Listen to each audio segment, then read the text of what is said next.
Good morning, garden people.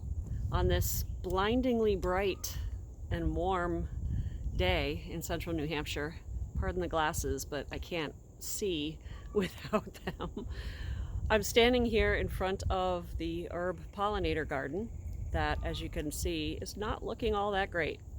We've had a couple of frosts, hard frosts here in central New Hampshire, and in typical New England fashion, we go from hard frost to balmy in a matter of days, and starting I think tomorrow or the day after, we're going to be back down in the 50s. So we're in that seesaw season. Anyway, so this garden, all the annual stuff is done, got fried by the hard frost we had. So the zinnias, the cosmos, the verbena bonariensis even got a little touched, nasturtiums done, and portulaca also done. So I thought today I would just do a quick task, hour or so, and get this cleaned up so I can see what's left. Hoping there's still some parsley in there, a few other things. My mistake this year was, as always, overplanting this with pretty annuals. I get so excited and have so many seedlings left that I just stuff them in there and then regret it, because then I can't see all the other stuff that's in there. So I'm already formulating a plan for next year about how I'm going to treat this herb garden a little differently. But for now, I want to get it cleaned up and looking a little more presentable. So come on along. One of the first things I want to do before I start ripping things out is to save some of these verbena bonariensis seed heads. Now, the act of ripping out all these verbena plants is going to scatter a whole bunch of seeds anyway that will germinate here next year, and I'll be digging them out all spring. But I do want to collect some that I can sow in the greenhouse early next year and be able to plant them out elsewhere. So I'm going to look at heads like this one here that are partially dry, and as you can see, if I crinkle them in my hand, you can see there's seeds that fall out into my hand, and these seeds are ready. So I'm going to go cut a few of these and put them in a container and set them aside for next year.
Well, that's done.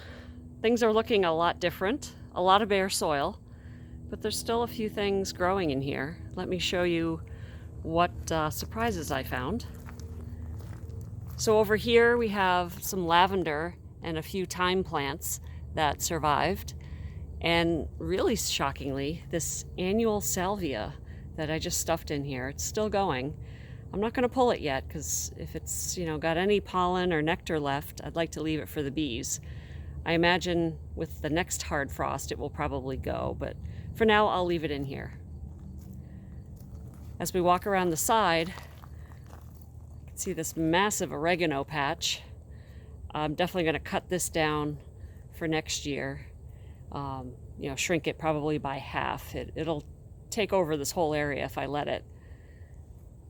The sage hedge is looking really good. I might actually be able to bundle up some sage bundles for sale for people's Thanksgiving turkeys, but that's looking really great. I won't cut this down until spring. I'll leave it up all winter, and then in the spring I'll give it a really hard haircut almost to the ground, maybe 6 inches above the ground, and it'll come back lush like this again next year. Down here I have a couple of marjorams. I'll give them a haircut. And then we'll swing over here into the main garden, and if you could see the pathway, there was a wood chip pathway around this semicircular bed. That's pretty much gone, so I'll have to refresh that. But there's lots of parsley still left, yay. And then the mint, I'm going to give a good haircut, cut that right back down to the ground and pull up any of the runners that have come out. And, I've started invading the bed where the parsley is. In the spring, I stuck a few lavage, I never know how to pronounce that, plants right here. And as you can see, only one sad little one survived. I think it just got overwhelmed by all the other stuff in here. But I have several plants in the vegetable garden, so I can certainly just leave them there and not put it here next year. A few more salvia. Here is the lemon verbena, which I'm surprised it's still standing, but that won't survive our winter, so that'll have to get cut down. And then some more parsley. And here's my lemon balm, which unfortunately I let go to seed, so in the spring I will be picking out lemon balm seedlings, but I will cut that down to the ground too. Looking back on the outside of the herb garden, there's more lavender and a bit more thyme. I think this is just common thyme right there. The lavender is phenomenal lavender. Again, more salvia plants that survived, so I'm just going to leave them for now.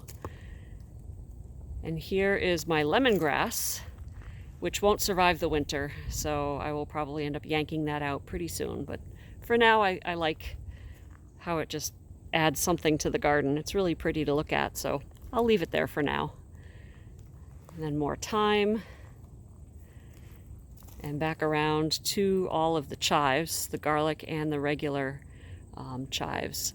So there's still a whole lot left in the garden. So that job's done, mostly. I'm going to take a few minutes here and just clean up the marjoram and trim down a few of the other things, but I can cross this task off the list. Next year, I'm definitely going to plant less in this garden and focus more on the herbs, and maybe do a little bit of, like a designed pattern, not garden type approach, so that I can actually see the herbs and be able to harvest them without having to push aside all the pretty annuals. I'll still have cosmos and zinnias and verbena in my gardens, just probably not here. Mainly in like the perennial gardens or in the flower rows that I put in the vegetable garden. It's just become too congested in here, and I'm not really getting the herb production that I'd like. So always next year, right? Thank you for joining me. I appreciate that you're here, and come back next time for more adventures on the farm. Bye.